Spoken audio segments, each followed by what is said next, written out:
যে বুনিয়াদ যে ভিত্তিগুলো আছে প্রত্যেকটিকে যদি মজবুতভাবে আঁকড়ে ধরে তাহলে আল্লাহ তাআলা এই জিনিসগুলোকে আঁকড়ে ধরার কারণে আমাদের জীবনের গুনাহকে আল্লাহ তাআলা মাফ করে দিবেন। সর্বোপরি আল্লাহ তাআলা আমাদেরকে জাহান্নাম থেকে মুক্তি দান করবেন। যেমন ইসলামের যে ভিত্তি যে বুনিয়াদগুলো আছে তার ভিতরে সর্বপ্রথম হলো ঈমান। কোন ব্যক্তি যদি মজবুত ঈমানদার হয়, তার ঈমান যদি সুন্দর হয়, তার ঈমান যদি মজবুত হয়, তখন ওই ব্যক্তি গুনাহ থেকে বেঁচে থাকে। আল্লাহ তাআলা কোরআনে হাকিমে বিভিন্ন জায়গায় বলেছেন যে ঈমানদার যখন মজবুত ঈমান যদি কেউ বানাইতে পারে, তার ঈমান যদি সুন্দর হয়, তাহলে ওই ব্যক্তি গুনাহ থেকে বেঁচে থাকবে। আল্লাহ তাআলা তাকে গুনাহ থেকে বাঁচায় রাখবেন। আর মজবুত ঈমানদার সুন্দর পরিপূর্ণ ঈমানওয়ালা কিয়ামতের ময়দানে আল্লাহর জান্নাতে প্রবেশ করবে। মুহতারাম হাজিরিন, ইসলামের ভিত্তি বুনিয়াদের ভিতরে 2 নম্বর হলো নামাজ। আল্লাহ তাআলা কোরআনে হাকিমে বলেন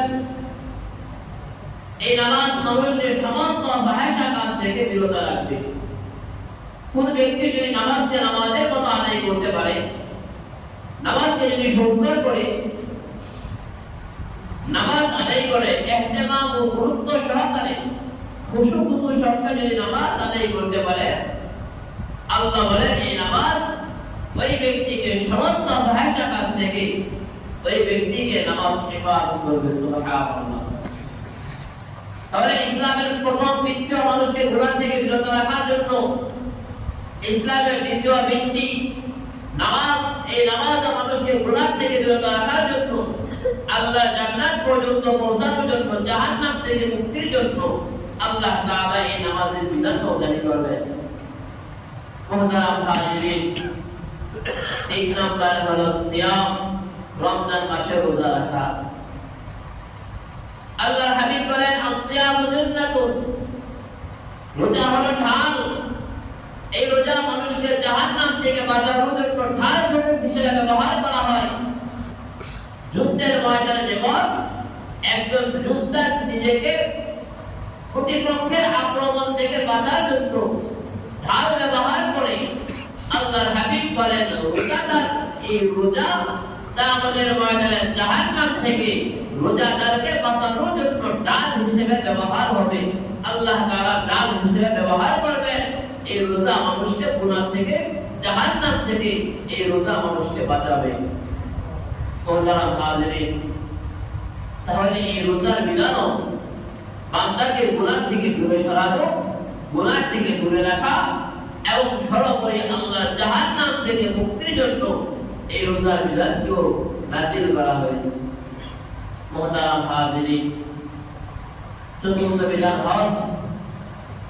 নবী আলাইহিস সালাতু ওয়াস সালাম বলেন কোন ব্যক্তি যদি সমস্ত গুনাহ থেকে বেঁচে সঠিকভাবে যদি হজ আদায় করে, আর এই হজটা যদি আল্লাহর দরবারে কবুল হয়, আল্লাহর হাবিব বলেন আল্লাহ তাআলা তার এই হজের কারণে, এই মকবুল হজের কারণে আল্লাহ তাআলা তার জীবনের সমস্ত গুনাহকে আল্লাহ তাআলা মাফ করে দেন। আল্লাহর হাবিব বলেন কোন ব্যক্তি যদি সঠিকভাবে হজ আদায় করে, হজ সম্পূর্ণ করে ওই ব্যক্তি যখন তার মাতৃভূমি থেকে রওনা হয়ে যায়, আল্লাহ তাআলা তার জীবনের গুনাহগুলোকে এমনভাবে ক্ষমা করে দেন। নবী আলাইহিস সালাতু ওয়াস সালাম বলেন ওই ব্যক্তি যেন আজকে তার মায়ের গর্ভ থেকে দুনিয়ার জমিনে পদার্পণ করেছে। মানুষ যখন মায়ের গর্ভ থেকে দুনিয়ার জমিনে আসে, ওই দিনটা যেমন নিষ্পাপ হয়, আল্লাহ হাবিব বলেন কোন ব্যক্তি যদি সঠিকভাবে হজ আদায় করতে পারে, আর এই হজটা যদি আল্লাহ তাআলা কবুল করে নেয়, আল্লাহর হাবিব বলেন আল্লাহ তাআলা ওই ব্যক্তিকে তার মায়ের গর্ভ থেকে যেদিন দুনিয়ার জমিনে আসবে, ওই দিনটা যেমন নিষ্পাপ ছিল এমন নিষ্পাপ বানাইয়া আল্লাহ তাআলা তাকে তার মাতৃভূমিতে ফিরিয়ে দেয়। তাহলে ইসলামের চতুর্থ বিধান মানুষের জীবনের গুনাহ আল্লাহ তাআলা ইসলামের চতুর্থ বিধানকে নাযিল করলেন। মুহতারাম হাজিরিন, পঞ্চম হলো যাকাত প্রদান করা। এই যাকাত মানুষের জীবনের গুনাহকে মাফ করানো। মুহতারাম হাজিরিন, আল্লাহ তাআলা ধনীদের সম্পদের ভিতরে গরিবের একটা হক আল্লাহ তাআলা ঢুকাই দিয়েছেন। আল্লাহ তাআলা বছরে একবার ধনীদের উপরে যাকাত খরচ করেছেন। তুমি তোমার সম্পদ থেকে গরিবের হকটা, গরিবের নির্দিষ্ট অংশটা হিসাব করে বের করে তুমি গরিবের হাতে পৌঁছায় দাও। মুহতারাম হাজিরিন, ব্যক্তি যদি সঠিকভাবে যাকাত প্রদান করে তাহলে আল্লাহ তাআলা ওই ব্যক্তির জীবনের গুনাহকে মাফ করে দিবেন। সর্বোপরি আল্লাহ তাআলা তাকে জাহান্নাম থেকে আল্লাহ তাআলা মুক্তি দান করবেন। সুবহানাল্লাহ। তাহলে ইসলামের পাঁচটা বিধানই মানুষের জীবনের গুনাহকে মাফ করার জন্য এবং জাহান্নাম থেকে মুক্তির জন্য আল্লাহ তাআলা সমস্ত বিধানগুলোকে নাযিল করেছেন। মুহতারাম হাজিরিন, রমজান মাস, এই রমজানের বিধান আল্লাহ তাআলা নাযিল করেছেন মানুষ যেন মুত্তাকি হয়, আল্লাহওয়ালা হয়, মানুষের অন্তরে যেন আল্লাহর ভয় ঢুকে। রোজা রেখে আমরা দিনের বেলায় পানাহার করি না কেন? বলে ওই সময় আমাদের অন্তরে আল্লাহর ভয়, আল্লাহর হুকুম বলে তুমি রোজা রাখছো, সিয়াম পালন করতেছো, দিনের বেলা পানাহার করতে পারবা না। সন্ধ্যাবেলা যখন ইফতার সামনে, এখন আল্লাহর হুকুম হয় নাই ইফতার করার জন্য, সামনে ইফতার আছে, তৃষ্ণায় কলিজা ফেটে যাচ্ছে, ওই সময় মানুষ ইফতার গ্রহণ করে না কেন? বলে এখনো ইফতার গ্রহণ করার হুকুম আল্লাহ আমাকে প্রদান করে দেয়। এই যে মানুষের একটা অন্তরে একটা আল্লাহর ভয়। মুহতারাম হাজিরিন, এই ভয়টা মানুষ তখনই অর্জন করে যখন সে রমজান মাসের রোজাগুলো সঠিকভাবে পালন করে। মুহতারাম হাজিরিন, এই রমজান মাসের রোজাগুলো আমরা তো দিনের বেলায় খানা পিনা, স্ত্রী সহবাস থেকে দূরে সরে আসি। মুহতারাম হাজিরিন, শুধু তার নামে সারাদিন শুধু উপবাস থাকলাম, এটার নামে কিন্তু রোজা নয়। আমার সমস্ত অঙ্গ প্রত্যঙ্গকে গুনাহ থেকে বিরত রাখতে হবে। সমস্ত অঙ্গ প্রত্যঙ্গের রোজা, সমস্ত অঙ্গ প্রত্যঙ্গের রোজা। মুহতারাম হাজিরিন, আমি আমার অঙ্গ দিয়ে এমন কোনো কাজ করতে পারবো না যে কাজ করার জন্য আল্লাহ তাআলা নিষেধ করেছেন। সারাদিন রোজা রাখলাম, খানা খেয়ে রোজা থাকলাম, আবার মিথ্যা কথাও বললাম, তাহলে আমি রোজা রাখলাম, আবার মিথ্যা কথাও বললাম, তাহলে মানুষের জবানেরও রোজা আছে, মানুষের চোখেরও রোজা আছে, মানুষের কানেরও রোজা আছে, মানুষের সমস্ত অঙ্গ প্রত্যঙ্গের রোজা আছে। এজন্য আমাদের রোজাগুলো আল্লাহ তাআলার কাছে গ্রহণযোগ্য হওয়ার জন্য সমস্ত শর্তগুলো মেনটেন করে, সমস্ত শর্তগুলো পালন করে যখন আমরা রোজা রাখবো, তখনই সেই রোজা আমার জন্য জাহান্নাম থেকে বাঁচার ডাল হবে। রমজান মাসে রোজা রাখলাম, রোজা রেখে মিথ্যা কথা বলা যাবে না। মুহতারাম হাজিরিন, এতে তো মিথ্যা কথা মহাপাপ। আমরা তো রমজানের বাইরে যেমন মিথ্যা কথা বলি, রমজানের ভিতরেও যেমন মিথ্যা কথা বলি, এটাকে আমরা কোনো গুনাহ মনে করতেছি। গীবতকে যেমন কোনো গুনাহ মনে করি না, মিথ্যা কথা তো আমরা কোনো জীবনে করি না, গুনাহ মনে করি না। এটা এমন ভাবে আমাদের ভিতরে চলে আসছে যে আমরা মিথ্যা কথাকে কোনো গুনাহ মনে করি না, সাধারণ মনে করি। মুহতারাম হাজিরিনের জন্য মিথ্যা কথা আমাদেরকে পরিহার করতে হবে। যদিও জবানের রোজা হলো ফাহিশা কথা থেকে জবানকে বিরত রাখা, জবানকে হেফাজত করা। আমার জবানকে যেন এমন কোনো কথা হয় না হয় যে কথার কারণে আমার জবানের রোজা নষ্ট হয়ে যায়। আল্লাহ নবী বলেন, প্রত্যেকটা অঙ্গ প্রত্যঙ্গের রোজা আছে। জবানের রোজা যেমন সমস্ত ফাহিশা কাজ থেকে জবানকে বিরত রাখা, ঠিক তোমার চোখের রোজা হলো এমন জিনিস থেকে চোখকে হেফাজত করা যে জিনিসের দিকে তাকান আল্লাহ তাআলা নিষেধ করেছেন। আমরা তো রোজা রাখতেছি আমাদের সময়কে পাস করার জন্য, সময় কাটানোর জন্য আমরা টেলিভিশন সামনে নিয়ে বসে আছি, মোবাইল ফোনে বিভিন্ন জিনিস আমরা সময় পাস করার জন্য দেখতেছি। আমি আমার চোখের রোজা হেফাজত করতে পারি নাই, আমি আমার কানকে হেফাজত করতে পারি নাই। সময় কাটানোর জন্য আমরা বিভিন্ন কাম কাজ শোনার জন্য লিপ্ত হয়ে গেছি, আমি আমার কানকে কান শোনার জন্য লাগাই দিছি। রোজা রাখলাম, আবার গান শুনলাম, আমি আমার কানের রোজাটা আদায় করি নাই। হাত দিয়া এমন কোনো কাজ করা যাবে না, যে কাজের কারণে আল্লাহ তাআলা আমাকে হাত দিয়ে যে কাজগুলো করার জন্য নিষেধ করেছেন, এমন কাজ আমি আমার হাত দিয়ে করতে পারবো না। এজন্য সমস্ত গুনাহ থেকে বিরত রেখে আমি আমার নিজেকে সমস্ত গুনাহ থেকে বিরত রেখে যখন রোজা আদায় করব, আল্লাহর হাবিব বলেন, আল্লাহ তাআলা বলেন, আস-সাওমুনি ওয়া আনা আজজি বিহি, আমি আল্লাহ তাআলা ওই ব্যক্তির রোজাগুলোকে গ্রহণ করব যে আমার ভয় অন্তরে নিয়ে সমস্ত ফায়সা কাজ থেকে বিরত ছিল এবং একমাত্র আমাকে সন্তুষ্ট করার জন্য রোজা রেখেছে। আল্লাহর হাবিব বলেন, ওই রোজার বিনিময়ে স্বয়ং আল্লাহ তাআলা নিজ হাতে দান করবে। সুবহানাল্লাহ। এজন্য মুহতারাম হাজিরিন, রোজা রাখার পরে আমার সমস্ত অঙ্গ প্রত্যঙ্গকে গুনাহ থেকে বিরত রাখতে হবে, গুনাহ থেকে হেফাজত করতে হবে। মুহতারাম হাজিরিন, রমজান মাস, এই রমজান মাসে আমাদের জন্য বিশেষ চারটি আমল আল্লাহ তাআলা আমাদেরকে শিখিয়ে গেছেন রমজান মাসে করার জন্য। নবী আলাইহিস সালাতু ওয়াস সালাম বলেন, এই রমজান মাসে স্পেশাল তোমাদের জন্য চারটি আমল, দুইটা আমলের দ্বারা আল্লাহ তাআলার কাছে তোমার ইজ্জত আর সম্মান আল্লাহ তাআলা বৃদ্ধি করে দিবেন। আর দুইটা আমল হলো এমন যে দুইটা আমল করা ছাড়া তোমাদের কোনো উপায় নাই। আল্লাহর হাবিব বলেন, যে দুইটা কাজের মাধ্যমে আল্লাহ তাআলার কাছে তোমাদের সম্মান বৃদ্ধি হবে, আল্লাহ তাআলার কাছে যে দুইটা কাজের কারণে তোমরা দামি হইবা, তার ভিতরে এক নাম্বার কাজ হলো এই রমজান মাসে তোমরা বেশি পরিমাণে লা ইলাহা ইল্লাল্লাহ জিকির করতে থাকো, অধিক পরিমাণে তোমরা লা ইলাহা ইল্লাল্লাহ জিকির করতে থাকো। সকালে লা ইলাহা ইল্লাল্লাহ জিকির করতে থাকো, দুপুরে লা ইলাহা ইল্লাল্লাহ জিকির করতে থাকো, সন্ধ্যায় লা ইলাহা ইল্লাল্লাহ জিকির করতে থাকো, বসেও লা ইলাহা ইল্লাল্লাহ জিকির করো, হেঁটে হেঁটেও লা ইলাহা ইল্লাল্লাহ জিকির করো। সর্ব অবস্থায় তোমার জবানটা আল্লাহ তাআলার জিকিরের প্রতি মুক্ত হয়ে যায়। নবী আলাইহিস সালাতু ওয়াস সালাম বলেন, যখন তুমি অধিক পরিমাণে লা ইলাহা ইল্লাল্লাহ বলতে থাকবা, আল্লাহর হাবিব বলেন, এই অধিক পরিমাণে লা ইলাহা ইল্লাল্লাহ জিকিরের কারণে আল্লাহ তাআলার কাছে তোমাদের ইজ্জত আর সম্মান বৃদ্ধি হইতে থাকবে। এই নম্বরে নবী আলাইহিস সালাতু ওয়াস সালাম বলেন, তোমরা অধিক পরিমাণে তোমাদের গুনাহের জন্য আল্লাহ তাআলার কাছে তওবা করো, অধিক পরিমাণে ইস্তিগফার করতে থাকো। যখন তোমরা অধিক পরিমাণে ইস্তিগফার করতে থাকবে, এই কারণে আল্লাহ তাআলা তোমাদের জীবনের গুনাহকে মাফ করে দিবেন এবং আল্লাহ তাআলা তোমাদের ইজ্জত আর সম্মানকে আল্লাহ তাআলা কোটি গুণ বৃদ্ধি করে দিবেন।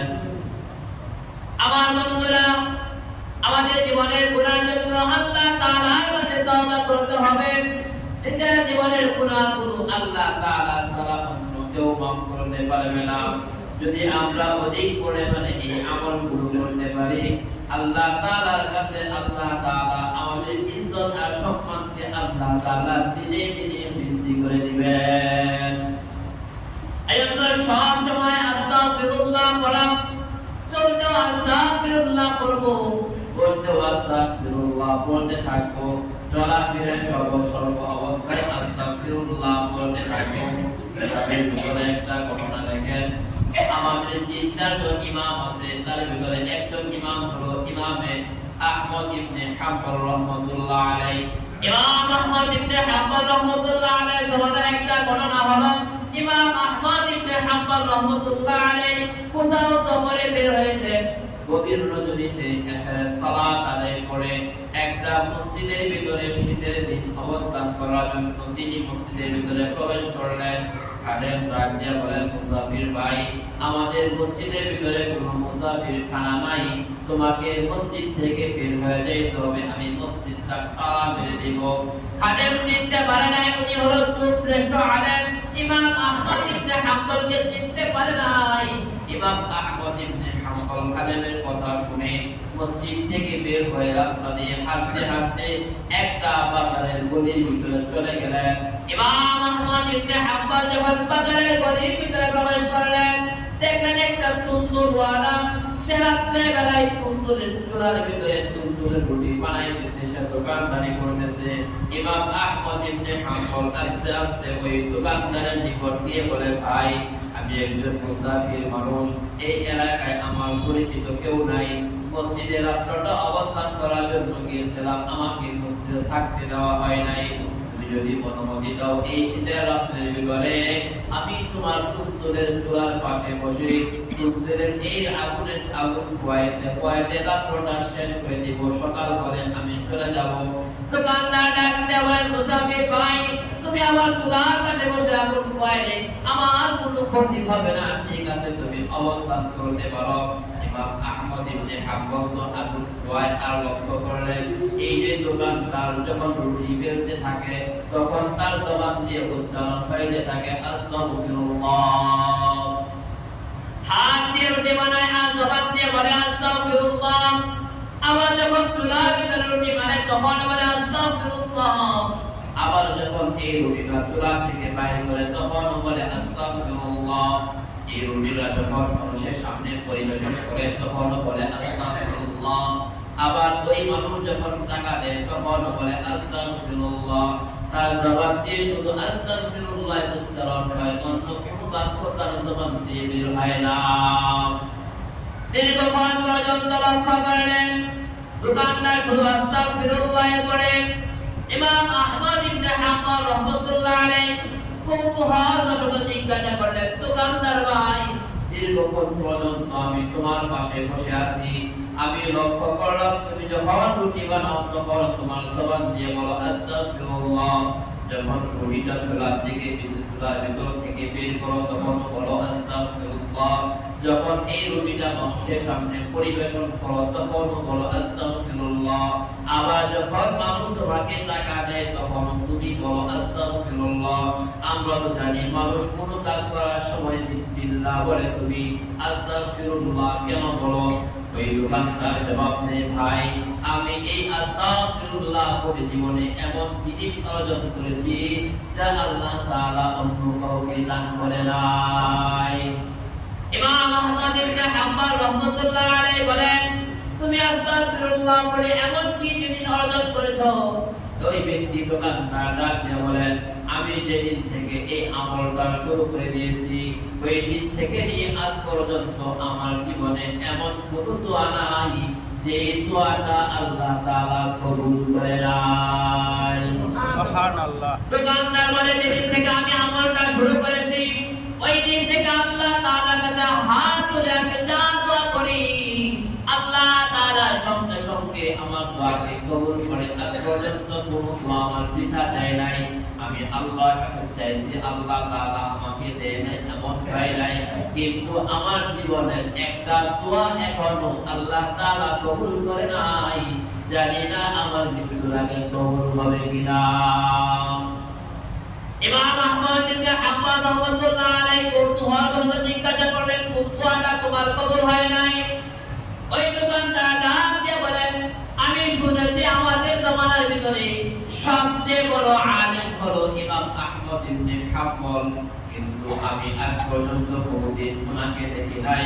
আমার মনে একটা আশা আমাদের যুগের সবচেয়ে বড় আলেমের সঙ্গে আমার সাক্ষাৎ করা, কিন্তু আমি তো দোকান চালাই, আমার এতটুকু সময় নাই যে আমি ওনার সঙ্গে গিয়ে সাক্ষাৎ করব।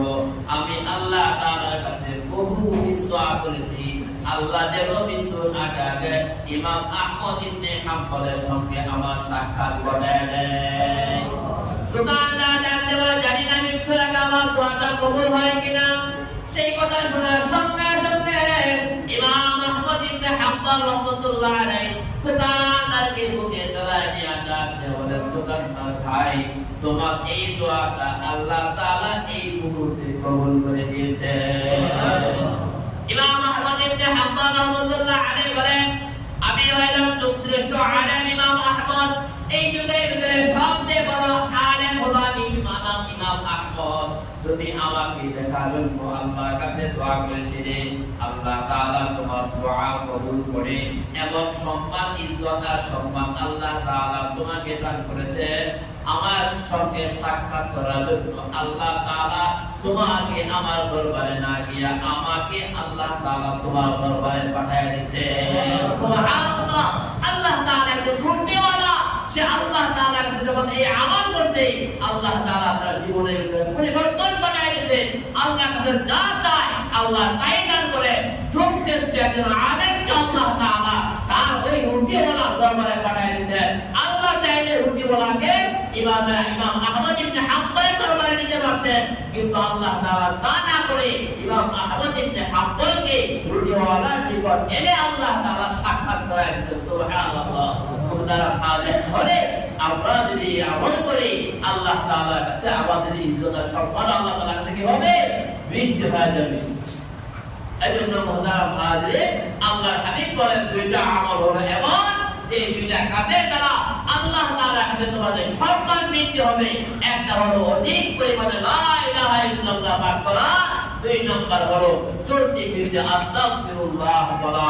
এজন্য মুহতারাম হাজির, যখন কোথাও কোনো গুনাহ হয়ে যায় সাথে সাথে তওবা করে ফেলতে হবে। সাথে সাথে তওবা, গুনাহ ছোট হোক বড় হোক, যখনই কোনো গুনাহ হয়ে যাবে সাথে সাথে তওবা করে ফেলবো। এই তওবা দ্বারা আল্লাহ তাআলা মানুষের জীবনের গুনাহকে মাফ করে দেয়। নবী আলাইহিস সালাতু ওয়াস সালাম বলেন আত-তাইবু মিনাদ যামবি কামান লা যামবা লাহু। কোন ব্যক্তি যখন গুনাহ করে আর ওই গুনাহগার যখন আল্লাহ তাআলার কাছে তওবা করে, আল্লাহ তাআলা তার জীবনের গুনাহগুলোকে এমন ভাবে মাফ করে দেন যেন ওই ব্যক্তি জীবনে কোনো গুনাহই করে নাই।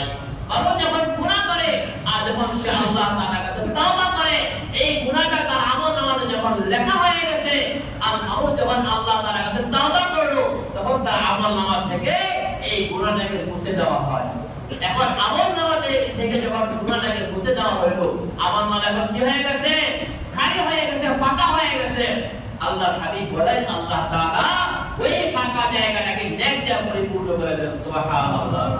এজন্য মুহতারাম হাজিরিন, মানুষ হিসেবে আমাদের গুনাহ হতেই পারে, মানুষ হিসেবে গুনাহ হতেই পারে।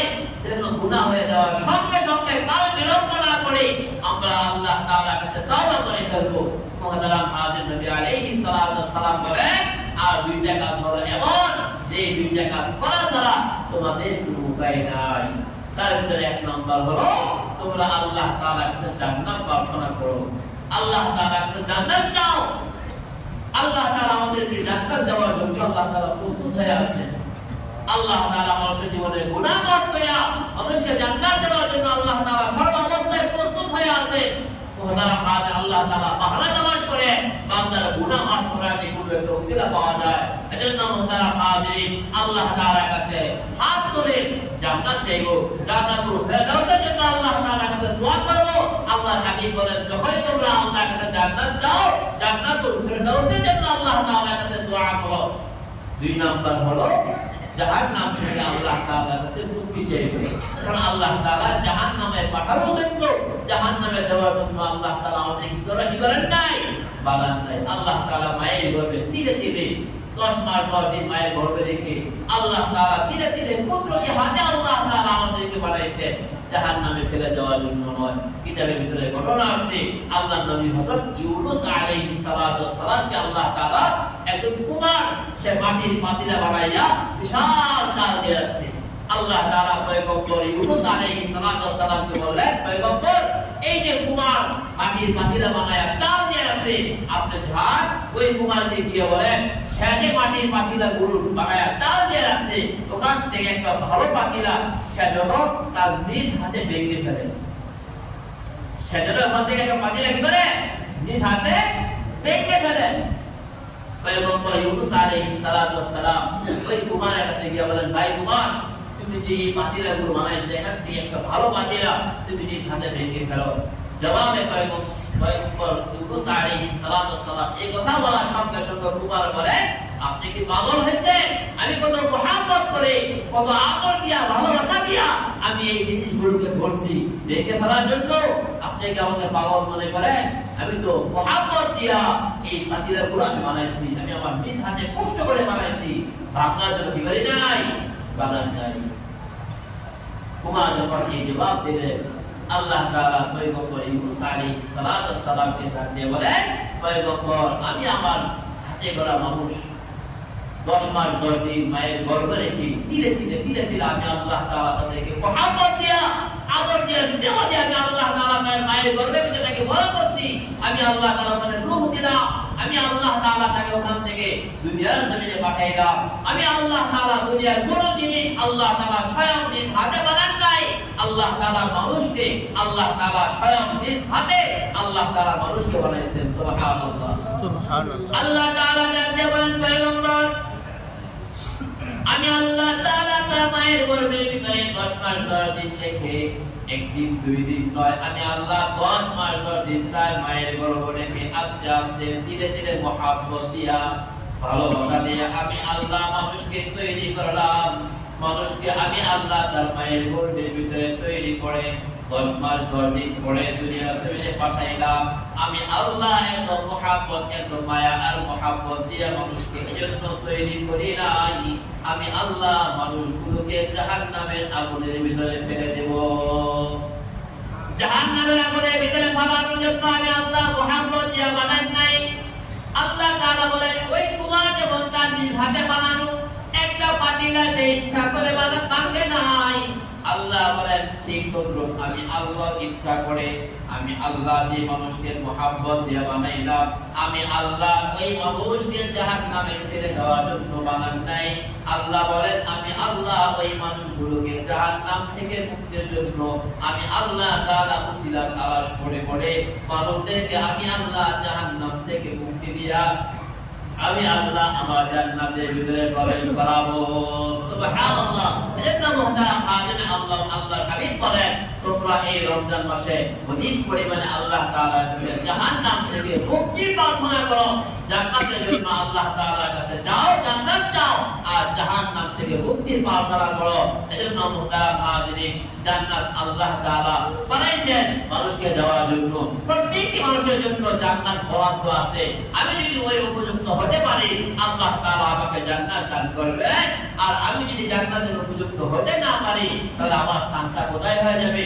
জাহান্নাম হয়ে যাবে। প্রত্যেকটা মানুষের ইন্তেকালের সময় মানুষ যদি মুমিন হয় ওই মুমিন ব্যক্তি যখন মৃত্যুর সময় চলে আসে তখন ওই একটা মানুষের জন্য জান্নাতও বরাদ্দ থাকে জাহান্নামও বরাদ্দ থাকে।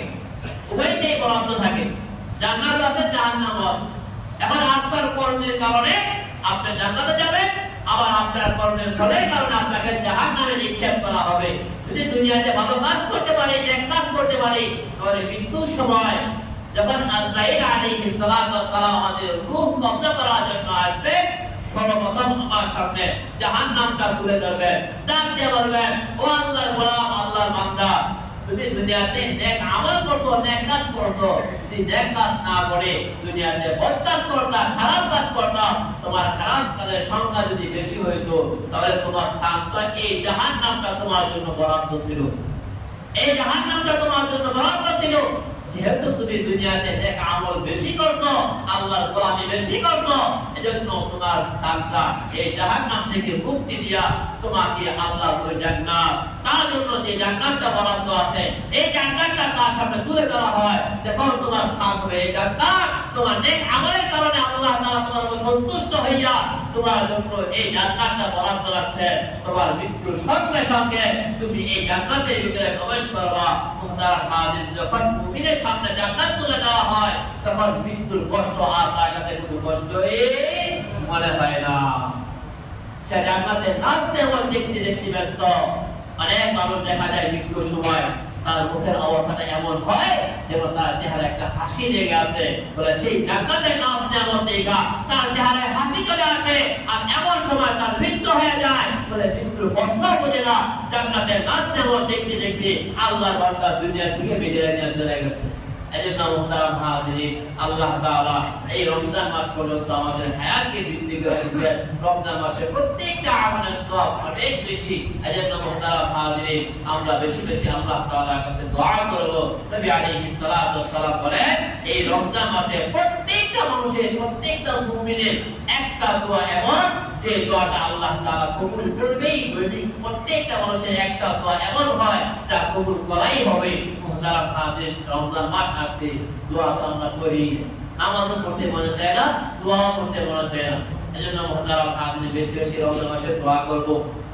রোজা অবস্থায় আল্লাহ তাআলার কাছে দোয়া কবুল হয়। বেশি বেশি দোয়া করব, ইফতারকে সামনে নিয়ে দোয়া করব। ওই সময় দোয়া কবুলের সময় আল্লাহ তাআলার কাছে জান্নাত চাইবো, জাহান্নাম থেকে মুক্তি চাইবো, আর আল্লাহ তাআলার কাছে আমাদের নেক হায়াতের জন্য আল্লাহ তাআলার কাছে বেশি বেশি দোয়া করব। আল্লাহ তাআলা যেন আমাদের প্রত্যেককে নেক হায়াত দান করে, জান্নাতের জন্য দোয়া করব। আল্লাহ তাআলা যেন জান্নাতুল ফেরদাউস দান করে, জাহান্নাম থেকে যেন আল্লাহ তাআলা মুক্তি দান করে। এজন্য আমরা ইনশাআল্লাহ প্রত্যেকে আল্লাহ তাআলার কাছে বেশি বেশি দোয়া করব। এজন্য মুহতারাম হাজির, একটা আমাদের কথা বলা হলো, বেশি বেশি লা ইলাহা ইল্লাল্লাহ পাঠ করব, আস্তাগফিরুল্লাহ বেশি বেশি করব, জান্নাত আল্লাহ তাআলার কাছে দোয়ার ভিতরে জান্নাত চাইবো এবং জাহান্নাম থেকে মুক্তি চাইবো। এই চারটা কাজ বেশি বেশি করার জন্য চেষ্টা করব। দুইটা কাজের দ্বারা আল্লাহ তাআলার কাছে আমাদের ইজ্জত আর সম্মান বৃদ্ধি হবে, আর দুইটা কাজ আমাদের প্রত্যেকের করা জরুরি, আমাদের প্রত্যেকের উপরে আছে। এজন্য মুহতারাম হাজির, রমজান মাস চলতেছে, গুনাহ থেকে বাঁচার জন্য চেষ্টা করব, বেশি বেশি নেক আমল করার জন্য চেষ্টা করব। এই রমজান মাস কোরআন নাযিলের মাস। আল্লাহ তাআলা রমজানের ইজ্জত আর সম্মান, রমজানের এত দাম আল্লাহ তাআলা বৃদ্ধি করার পিছনে মূল কারণ হলো আল্লাহ তাআলা এই মাসেই আল্লাহ তাআলার কালাম কুরআনে হাকিম নাযিল করা আল্লাহ তাআলা শুরু করছেন, যার কারণে এই মাসের দাম আল্লাহ তাআলা বৃদ্ধি করেছেন। এই রমজান মাসে আমরা বেশি বেশি আল্লাহ তাআলার কালাম তেলাওয়াত করার জন্য চেষ্টা করব। আল্লাহ তাআলা আমাদের প্রত্যেককে যে সমস্ত কথাগুলো হলো আল্লাহ তাআলা আমাদের প্রত্যেককে বুঝে তার উপর আমল করার তৌফিক দান করুন। ওয়া আখিরু দাওয়ানা আলহামদুলিল্লাহি রাব্বিল আলামিন। আমরা যারা